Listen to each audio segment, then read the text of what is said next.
This is one of Walsall's few remaining saddle makers. Once the bread and butter of this town, it stands as a reminder of how times change. The Conservatives have been in the saddle here since 2004, but with Labour leading the polls nationally, will voters here help them cross the line? In this factory, it is local issues that play on the mind. For me, at the moment, it would be commuting every morning and every evening. Trying to get out of Walsall is an absolute nightmare. So I've spent millions on Junction 10, but it hasn't improved, it's been worse. So much so that I've changed my working hours to try and avoid rush hour. They need to sort the placing out. You see the odd place car go past once or twice, they never stop. You can't call them out, you don't see bobbies on the beat anymore, which they need to be. They need to be patrolling the town.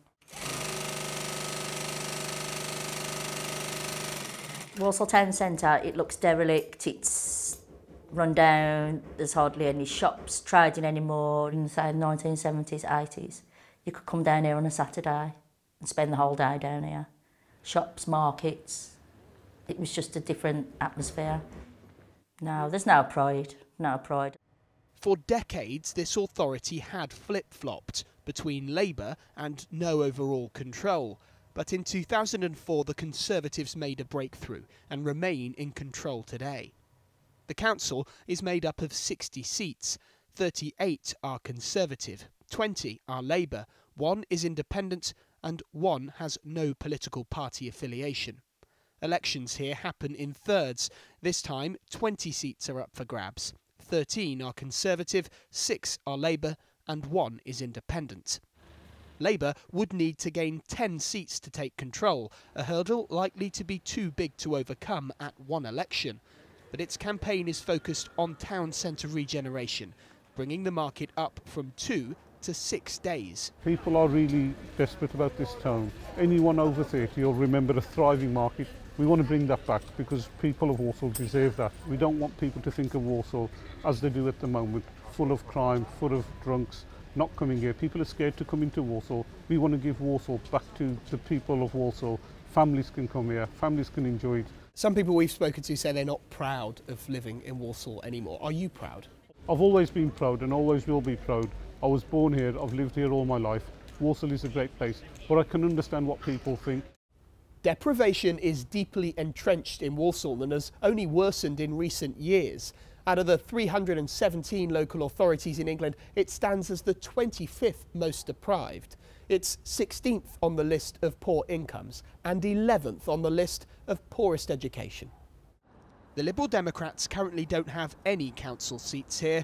They believe the best way to tackle Walsall's problems is by devolving power down to its 6 towns. Each one of those is totally different, and we've got a council that runs out of Walsall Council House and just ignores the other towns.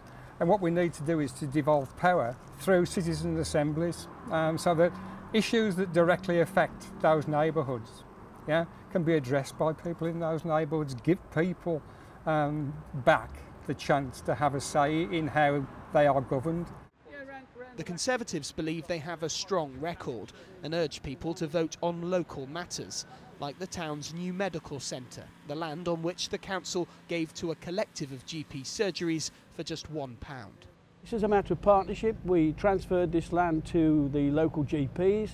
We got an investment of over £2 million in NHS. What's being built behind us is a state-of-the-art medical centre where 4 doctors' practices will come together and, along with other services, will show people of Walsall this is the first-class health facility that we require. And as a result, yes, I think this will be a flagship for other GPs to come together and do something similar. One thing most people say is that they don't have pride about living in Walsall anymore. What do you have to say? You have been in charge here for 20 years. Well, I think that's a matter, when you look around, people criticise Walsall, but sadly, some of the things are perpetuated by the people who live here.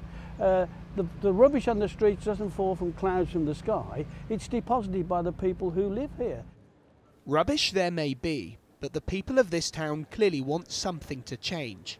They'll have the chance to vote on May the 4th, but will anyone be able to restore their pride in the place they call home? Lewis Warner, ITV News, Walsall.